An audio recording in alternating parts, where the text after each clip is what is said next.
In kindergarten, I was asked, what do you want to be when you grow up?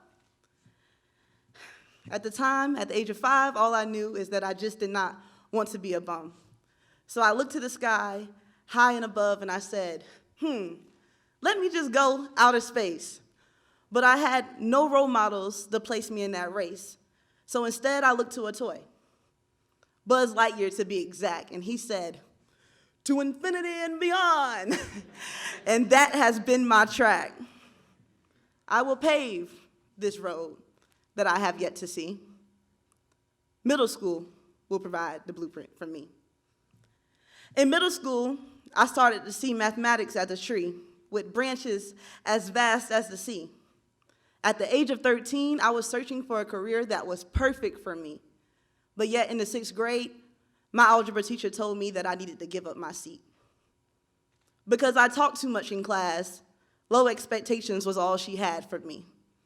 Withdrawing was the only option she could see, so she sent me home with a sheet for my mom to sign, and my mom's reply was, hell no, you must have lost your mind. She looked me right in the eye and said, you are exactly where you need to be. Go back, demand your seat, shut up, and succeed all the way to AP. Next year, my geometry teacher said, don't ever assume. It will only make an ass out of you and me. Look at geometry and probability. You can use these tools to solve any problem in the world that you see. I assume that included educational equality and resource disparity, but ironically, I am now the ass making plans blindly. I will pave this road I have yet to see. Hopefully, high school will provide the blueprint for me. In high school, I rubbed the career amplitude test to reveal my destiny. And like a genie in a bottle, it revealed a cloudy answer that was a bit tricky. Are y'all ready? Drum roll, please. Social worker apparently was my hazy destiny. No. This cannot be. I wish to use mathematics to be the change that I wish to see. Confused and frustrated, driving with no will to steer, my algebra teacher said, why don't you just be an engineer? These were words that had never touched my ear. Are you saying like Thomas the Tank Engine? Google, I'm feeling lucky, am I near? No, silly, she replied. You use math and science in this career, addressing real-world problems, changing the world, and making big bucks. Ooh, this is just my luck, so I hurried and signed up. I will pave this road that I have yet to see. Certainly, engineering will provide the blueprint for me. You see, my mom worked herself through poverty. Started in South Carolina, the rural low country. Known to many as the corridor of shame, but to me, she was a queen, clothed in pain. Single mother, battling cancer, working day and night so that I may have a hope in a future.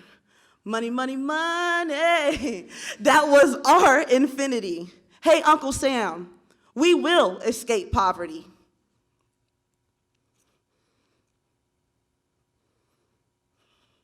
As a first-generation student, building generational wealth was my priority.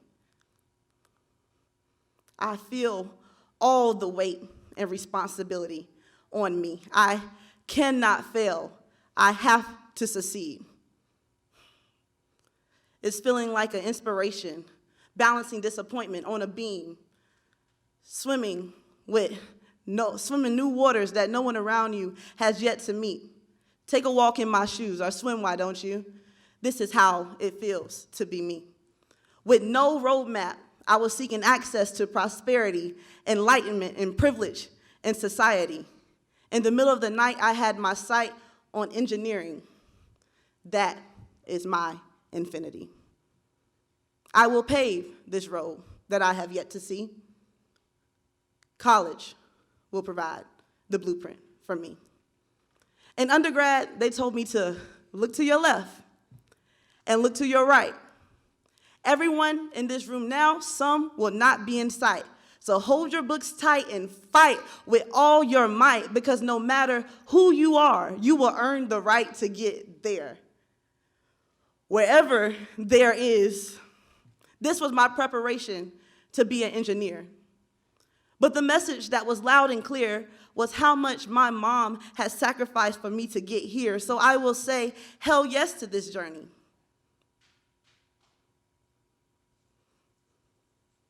Thinking that I will design for my family and my community. I will be an industrial engineer, and I will make it by dismantling my fears.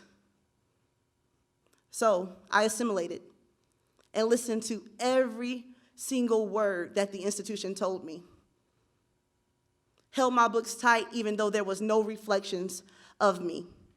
Every single time I looked to my left and I looked to my right, it was the ones that looked like me that were dropping out of sight.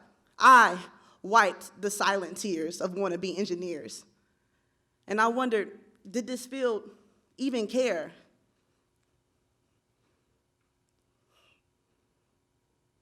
Couldn't be. It was me. So I collected the tears and allowed it to be my motivation in a field whose main goal was optimization, saying the goal is to do more with less, but truth was we were keeping the poor poor and making the rich rich. Conflicted with what I was told and what I now see.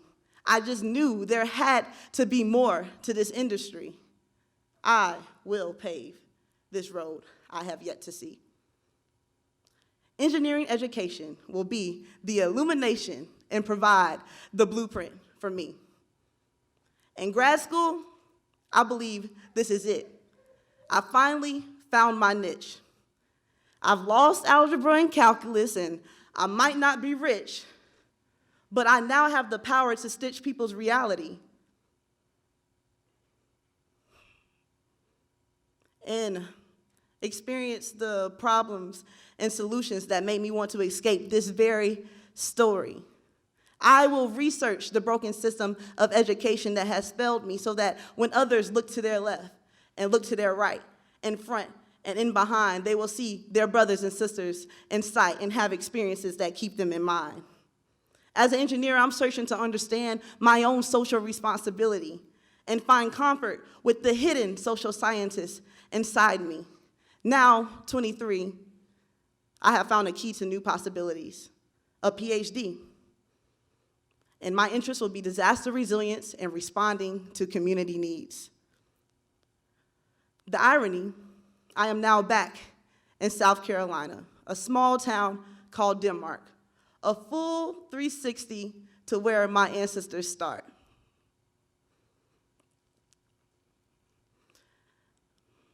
Back to the corridor of shame, but this time it was different. In my residents' faces, I saw my mother's pain. This water crisis was driving them insane.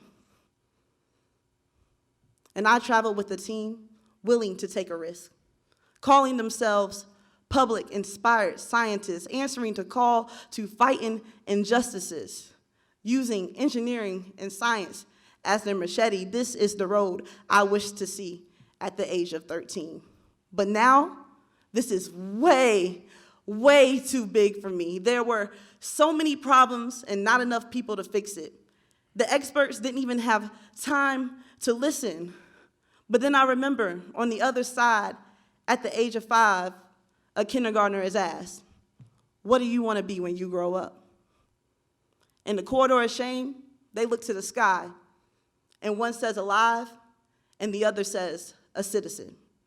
They believe that engineering and science will save their community without no doubt or reason. An old couple collected data for 10 years, only to be told that their research was lies and fears. But they said it more like, your water is safe.